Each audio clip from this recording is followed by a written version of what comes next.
Hello folks, Gary GSF again. Today we're going old school, just a little bit of my camera equipment that I have in my kit, and this is it here. I've had this around about, just around about 10 years. It's a Nikon D3100.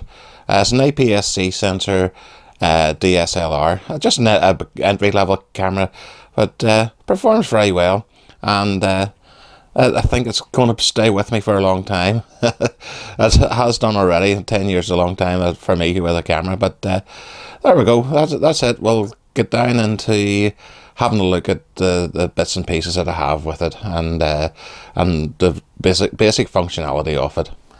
Now, let's get a look at the camera a little bit further. When I bought it, it comes with a kit. Lens, which is this Nikon DX fitting. It's a VR lens with form of image stabilization, vibration reduction, that stands for, and it's an 18 to 55 lens, and it's quite good. It gives lovely sharp pictures. If you can see on the top, I've got a UV filter on that.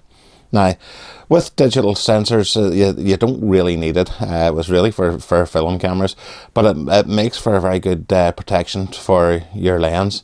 So if the UV filter gets scratched, you can bin it and put a new one on it. But if you scratch your lens, it's a little more detrimental. Now, looking at the top of the camera, we'll run through some of the controls on it. On-off switch, simple enough. Info will give you information on screen. Your AV compensation, your exposure value compensation, use that in conjunction with this little wheel. Okay, you have your modes, and you have your shutter operation. So as you can see, it's set to my old favorite, the auto, where you can lift it out of the bag and go straight in and click, and away you go. This is without flash. That is portrait mode, landscape mode, children mode, sports mode. You have the macro mode for close-up stuff, and you have this night portrait mode. So that's all your programs on it. They're automatic. Now we're going to the manual. So the AM is fully manual. Aperture priority is A. S is shutter priority, and P is program mode. And this one here, guide. This is a very handy thing if you're just starting out, but we'll run through that in a moment. This also is your shutter release. That's a single shot shutter. That's your automatic where you would at 3 frames per second. So you'll get 3 shots in on that by holding the button down. You have your self timer, and also you have your quiet shutter mode. Just means, say, when you take the shot, the shutter stays quiet, and there's no bleeps and rattles of lenses, or rattles of mirrors, etc.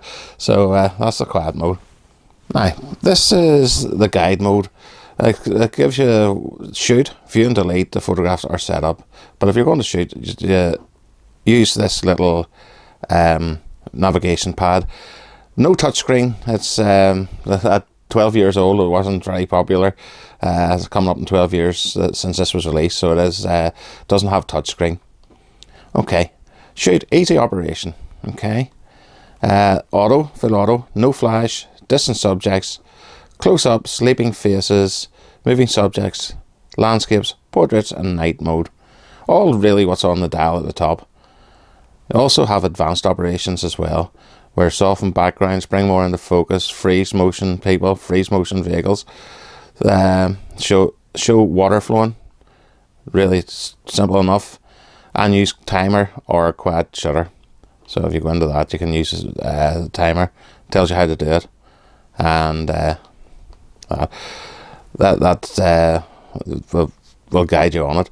So the guide mode is very, very handy for people that's learning. Now, also you can get in the setup here and give you all the image quality, image size, folder, playback folder, memory card. Gives you all the setup. So that's all there. Now back in auto mode, you see all the information that's on the screen. You've got your mode, you've got your ISO. This is standard setup. Normal large pictures, fine. Everything else in autofocus. It's showing you here your 11-point autofocus. I know nowadays it's more, but 11 points was good in the day, and all different settings are all there. I was not going to run through them all because it makes a long video.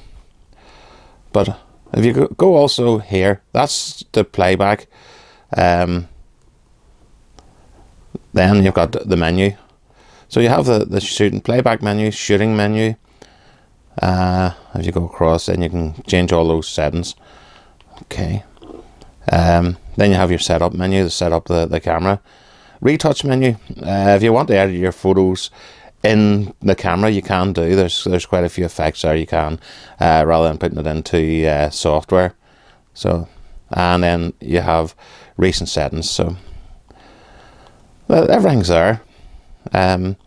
This is for on playback when you can then view your pictures all different ways. So that's what that's for, and that's to zoom in the picture. And this is again the information button. So then this is for delete, and that's a little speaker for the playback of video, which you also have live view, okay, which lifts the mirror out of the way, and it gives you a live view of what's happening. Then you can just click, but the mirror's out of the way. And also in the middle of it, you have the start of the video function. Video function is up to 1080p, 24 frames per second, just in like movie production, 24 frames per second. You can also get it up to 30 frames per second if you drop to 720p, but back in the day, the video wasn't a strong point in these cameras. But you also have your pop-up flash, and you have your hot shoe there for an external flash, a slave flash, and for more creative flash work. I also purchased 2 different lenses for the camera. This one here is a Sigma. It's aftermarket one. It's not as good as the Nikon lenses, but it's acceptable for me for just being an amateur, not looking to sell photographs or anything. It's just for my own pleasure. But it's a 70-300, and at that 300 zoom, if you can't get something into the frame, it's not near. It's at the other end of the world. It has absolutely huge zoom on it. This other one, this little Tamron one, this is the most flexible lens range that I think is fabulous. Again, not as good as the Nikon lens, but it's acceptable enough for me. This is an 18-200, and 200mm is still quite a big zoom. So I find that, and you've got I find it really good because it does have the wide angle of the 18mm. So it's fabulous. But for learning the camera, this is a way to go. It has all the full functionality of any camera, and will teach you the hobby really well. Just going to look now at a couple of photographs I've taken. The first one's a sunset in Westport in County Mayo. Really looked well. Lovely colours in it. It was just across the road from this little restaurant, bar and restaurant. The She Bean, as they call it. An Irish pub owned by an Englishman in County Mayo. But it's a lovely place to be, a nice meal. Then we're going to a photograph of one of my cars that I had, and it's taken a few years ago, and this was with the standard lens. So these ones were all taken with the standard lens, and they're all quite good. I'm now going to flip to a little bit of video, so here we go. Okay, this is a video function on the D3100.